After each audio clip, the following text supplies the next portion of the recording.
Wednesday afternoon to everyone. Thank you for joining us here on The Daily Show on Bowlers Network. Right now, check out all of our social media. Please, before we even get started, just get on that phone, like Bowlers Network on every social media platform. Please, because this is where you will find all of bowling, controversy or not. So let's get right to it. We're going to bring in Jay Fettig, the founder of Bowlers Network, and Zak Luetmer, my bestie from ZVL Bowling.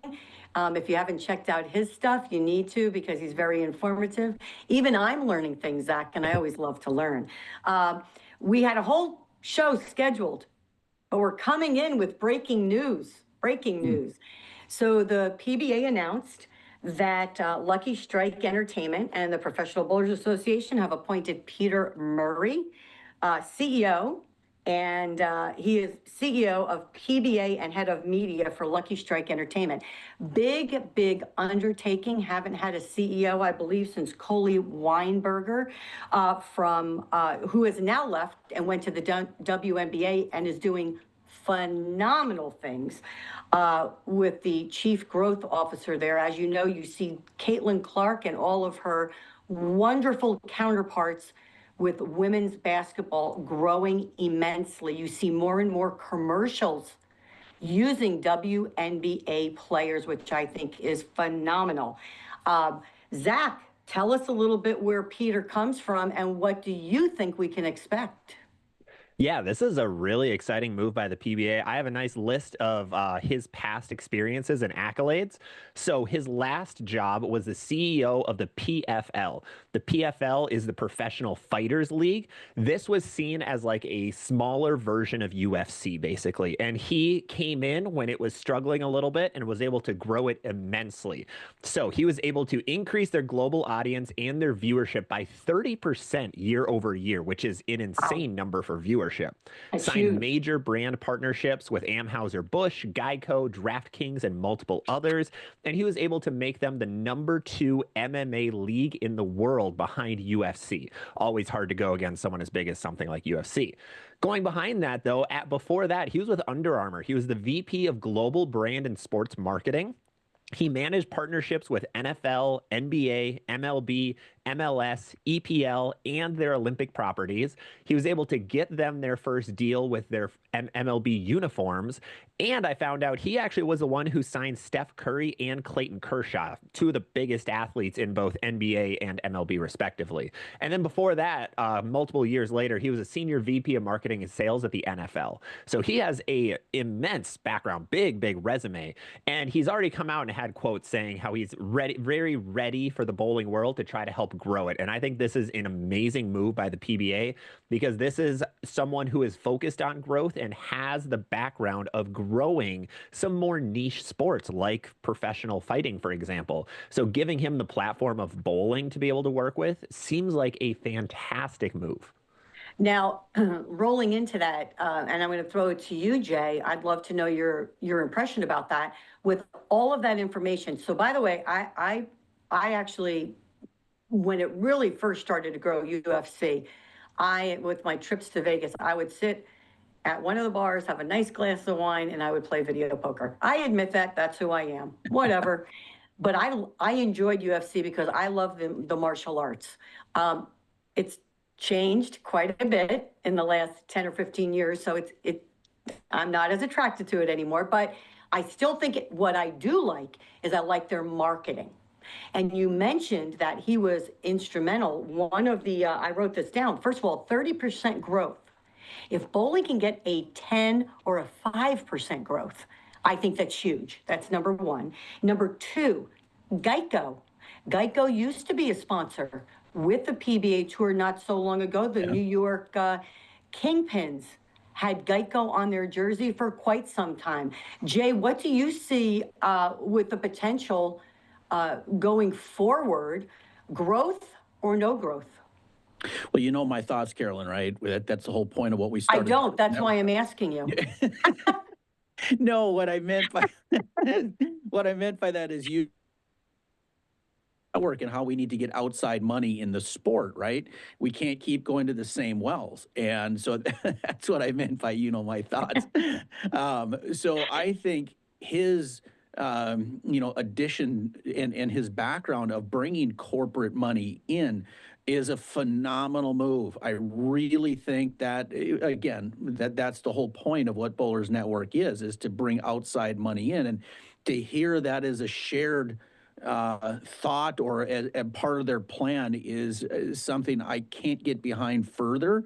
I love the move. I think it's going to pay off in spades, and hopefully, one thing I hope is that trickles down into much larger prize pools for both the PBA, the PWBA, and I don't know how that'll work out with the PWBA, but that is my hope. Well, one of the things that we've always, I think there isn't anyone in the sport that hasn't said, when anybody comes in, we want them to bring their outside assets to our sport. Now, here's the question. I have heard over the last 20 years, we need people in bowling. Bowling people need to run the PWBA and the PBA and the USBC and the BPA. Bowling people need to run it, right? Then on the other hand, there have been the naysayers that say, we need somebody from the outside. We need a fresh perspective. We need business-oriented people that already have the experience outside of bowling, know nothing about the sport. Leave that to the experts who already work for the organization. Correct? Zak, what is your take on that? Good that he is not a bowler, or bad that he's a bowler, not a bowler? Oh, I think very good. I think it's a great thing because right now, bowling doesn't have a problem with keeping bowlers. That's not really our concern, is retention. Our retention is excellent. When people get into league bowling, they stay forever because it is that lifetime sport. It's just the name of the game. However, getting people into bowling, that's the toughest one. And that's something that somebody who doesn't have that bowling experience, but has all of this marketing experience with something that it's hard to get people into, such as professional fighting, should have a lot of background on and be able to focus on that, because that's something that a lot of bowlers, it's very tough. We see things in a bowling mindset. That's been a problem with some of the PBA telecasts that I've heard from viewers is, man, I don't know what they're saying half the time as commentators. Sometimes we get a little too deep, assuming people know a lot about bowling. But Agreed. We want to try to bring in those ones who don't know that much about bowling to try to showcase what the sport is. So I'm all in on somebody who doesn't know bowling jumping in, because he's going to be partnering with Tom Clark, who knows, of course, we all know a lot about bowling. So those two being a commissioner CEO duo, which is normal in most sports, by the way. That's how most other sports run it. I think having those two together is great. Having someone who knows and understands the game, the athletes, PBA in general, and then that new person who tries to shake things up and bring in some of those extra dollars from other organizations. I could not agree with you more. I'm sure you saw me clapping here. I think we need to use our resources the way the resources are meant to be used. I am not afraid of bringing people in who can look at us as an industry and say, you know what? I think you need a little help here. This is how we grew, and whatever it be. I'm just Under Armour. Or this is how we grew Geico. This is how we grew Anheuser-Busch. One of the key ingredients, before we move on, one of the key ingredients to bowling, and one of the key elements has always been, we have been successful with the grassroots of the blue collar worker, right? We have talked about this before. And this totally is not on our agenda, but we're going to go there right now. Let's think about that a minute. So we're talking about a new CEO that's going to bring a new perspective. Let's roll that in. I'm going to start with Jay. Let's roll that into the fact of, what have they done in some of these other avenues, like with an Anheuser-Busch or a Geico, that have motivated the grassroots and the blue collar people to really stay active in other sports? In other words, let's use NASCAR as the example, right? I'm a big Indy person, right? Not as big into NASCAR. I like watching Indy. But when I look to see what they've done, They definitely start from the bottom up and have retained those people, plus added to sponsorship. Jay, what do you think is going to be the key for us? Key in let's grab from another sport. If you had to really look at another sport or activity that we can maybe model after that's had faster growth, what do you think that would be? Well, I'm going to say one, Carolyn, that you're very, very close to, and that's pickleball. Right? Yeah. I mean, how can't you pay attention to that, right? There it is. It started basically, if I know the whole story, it started with a guy who couldn't play tennis anymore, right? Or created something smaller version of it, and it just lit. And that was just done not by any big brand. It was done by the people who enjoyed the game. And it just, hey, I need more people to play with. And it just, that was viral, right? And Right. I think following that lesson and that path, can be something bowling can certainly, look at, and going to the concern and benefit of having somebody without bowling background. I think everything you said, Zach, is accurate, and I support it 1,000%. Where the jury is still out on is, will those two worlds collide, or will they work together? Are people going to, stand their ground and say, hey, bowling has always done this, and this is, we got to do it this way because of this? And then you have someone with a fresh perspective and says, no, it doesn't have to be that way, right? We can break the mold. The mold has to be broken. So that's where I think the jury is out. And I hope that people can sit back and understand that, yes, we need to change, and let's follow this fresh perspective with vigor, and let's pour our heart and soul into it, not try and sabotage that. That's where I think when you inject potential change, I think there is a little risk, and I hope that doesn't come to fruition. That's my concern and only concern. So that would roll right into my next question. And Zach, I'd love your take on this. Well put. There's always item for concern. It's almost like we're very protective of our sport and what people want out of it and what people expect out of it and what people assume it is. So with that being said, though, the reason I love pickleball is they embraced all avenues of the sport. In other words, they went back and tennis embraced it.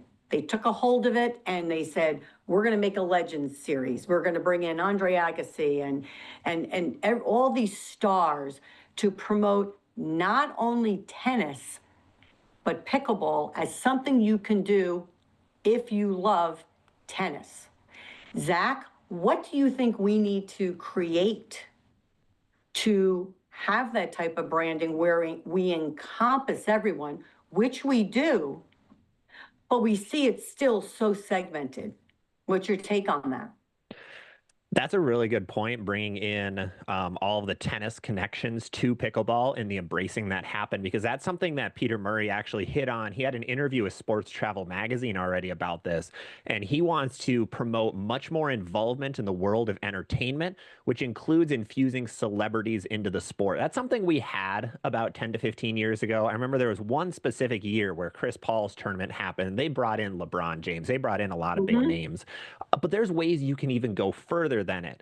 There are ways where, for example, you could pair PBA player with a celebrity and you give them 3 days where the PBA player gets to be the coach of that celebrity and try to drill some balls for them, figure out some drills, try to fix their approach, try to turn them into a bowler, and then you have a match on that, where there are a lot of ways that you can bring in those casual fans who enjoy that celebrity. Like for the pickleball and tennis instance, you had a lot of tennis fans, or you had these global superstars who were jumping in more of that cameo appearance, and then you probably had fans jumping in, man, this looks kind of fun. I could go play at my pickleball court down the street, actually. It's only $30 to get a set. Let's go. Now, if you get some of those big celebrities to jump into bowling, you could have people saying, man, that looks kind of fun. I could go bowling down the street. Or, man, they talked about the ball he was throwing. What does that mean? I want to look more into that. And then they watch the ZVL Bowling Channel and they find out a little more about the different aspects of the sport, where That's a great way to be able to bring people in, just those extra celebrity appearances, cameo appearances, ways to bring in people who do not care about bowling. Right. Very well put. Very well put. The Chris Paul charity event, I was able to attend that event a few times.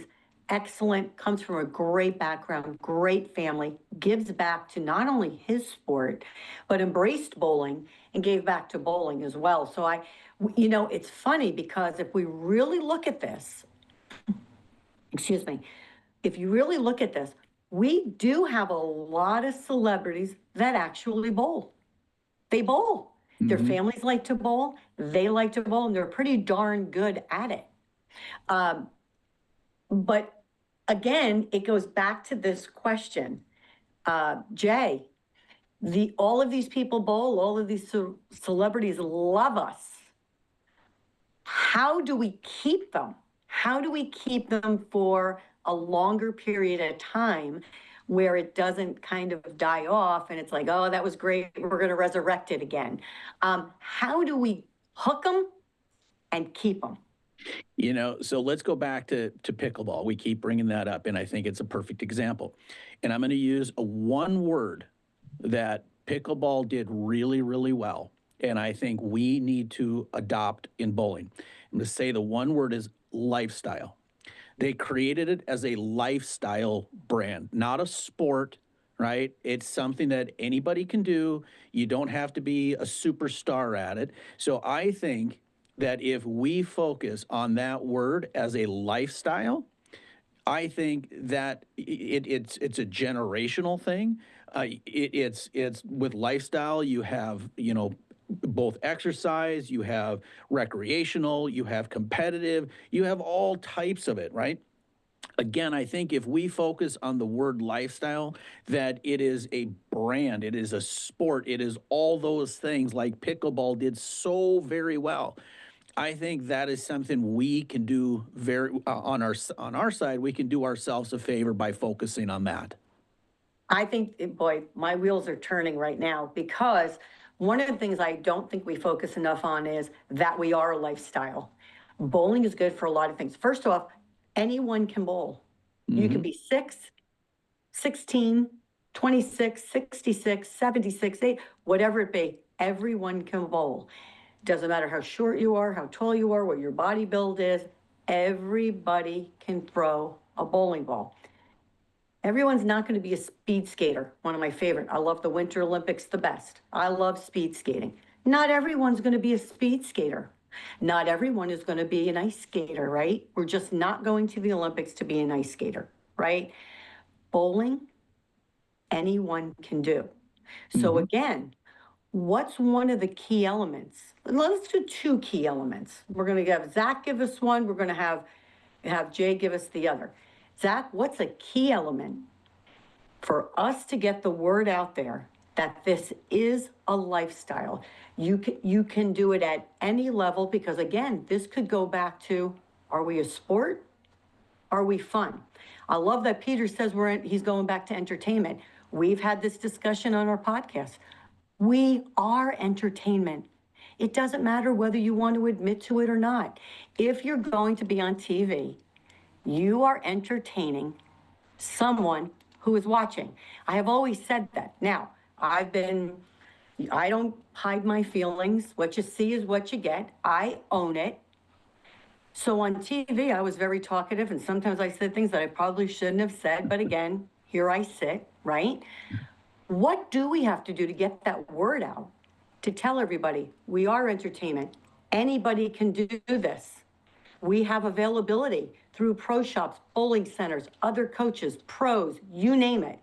Where do we start, Zak?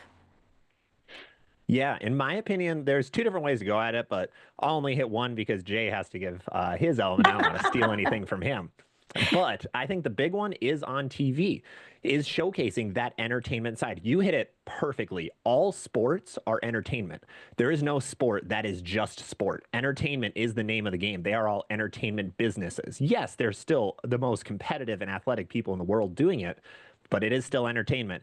how do we make bowling on TV more entertaining? I think that's something that Peter will probably do quite a bit, is try to find those ways. Is that how do we actually make the sport fun to watch, explain more of it while it's on TV, and make casual viewers who are flipping through the channels or going on whatever online service stop on it and think, man, this is actually really fun to watch. I want to watch this a little longer. So how do we do that is going to be one of the big questions. I think if we can answer, we can showcase the lifestyle side of bowling, the entertainment side of bowling, and that anyone can do it. So here's my take on this. I'm going to give you my thought real quick. I have been a coach of youth sports for 25 years. And what I've found over those years is that kids, and it doesn't matter, I'm just using kids as the example, it can be adults. If kids did not feel like they were getting better, what you found is those were the ones that dropped off. And it doesn't matter if it's bowling or golf or baseball, it didn't matter what it was. If the coaching that they had did not make it more fun because they saw improvement, I don't care how competitive you want to be, it doesn't matter. They quit doing it because it just got frustrating. There's only so much fun you can have when you're doing something poorly, when you don't know how to improve, right? When you see a little more light at the end of the tunnel, people want to do it more. Right? So you blend the entertainment side, the fun side with, hey, I'm getting the hang of this, right? Then people have a tendency to do it more. So I think we need to do a better job as an industry of providing basic coaching. You don't have to, sit and learn how to, throw 300 revs or 400 revs or whatever it is. Just have a day where anybody, can come in for a fun day of learning hand position, learning time. It doesn't matter what it is. It doesn't have to pay for it. It can be a 10-minute thing. Just little things that improve somebody's understanding. They're going to want to do it more. That's my take. I love it. Excuse me. And I think there is a place for all of that. And I'm a huge education coaching person. I'm going to take a different perspective on that. Compared to the both of you, I think we need to hear more from people who are not as successful. And success is doned in different ways, okay? So what I mean by that, I'm just going to give an example. I would love to see a background story during the PBA event of somebody who's been in the top 40 for the last 3 years, has not won a national title, has been successful on the regional tour. What do they feel is holding them back? I want to know that, because you know why? I know why Jason Belmonte is great. I know why Walter Ray was great. I know why Pete Weber was great. I know why Anthony Simonson is great. Blah, blah, blah, blah, blah. Again, there's 5 people on that show. There's only so many of the greats. I want to know what the other group, the larger group of bowlers is doing, because the majority of people watching are probably fitting more into that group than this group up here. I want more background on them. I want to know what they do in training. What do they feel about them? What do they feel? Because when I'm coaching a kid or a younger player, and they keep saying what you said, Jay, I'm not successful. I haven't shot 300 yet. I haven't done that. I can look right at them and go, I'm not giving them the comparison to a Jason Belmonte. They already know he's great. But hey, look, this is what so-and-so said. They're at that peak too. This is what you need to keep doing to try to get through that. So I think there's a little bit of a different level of how we can go through this, instead of always hearing from the champions, right? You always want to hear from the champions, of course. How did they get there? But there is an element to our majority that I think we need to hear from, to see, I don't know, why are they here and not here, correct? So with that being said, we went off track again, and we created an entire segment about Peter Murray, Lucky Strike, PBA, what we feel we need to do to make this, and I love the word today, a lifestyle. which encompasses everyone. So Jay and Zak, thanks very much. As usual, we just kind of throw it to the wind. This was something different today. Join us on Wednesday. I'm not even going to tell you what we're talking about because it may not even be that. But we are going to talk. Nope, I'm going to tell you what we are going to talk. Sorry. We are. Today is Wednesday. Oh, today is Wednesday. You're right. You're right. Sorry, Friday. Yeah. I'm sorry. You know, I'm iced in still. I'm still iced in here, so I'm losing track of days, for God's sake. We are going to chat just a little bit about bowling venues, what's good and bad about some of our bowling venues, stadium seating. What are we thankful for in bowling? We're going to end the week on some great things. So join us here Friday, noon Central. We will have Carl on with us, and Zak, as always. Yeah, I won't be here on Friday myself, so. Carolyn lagged out, so I can do the outro. Thank you guys so much. Really appreciate it. We will see you on the next one.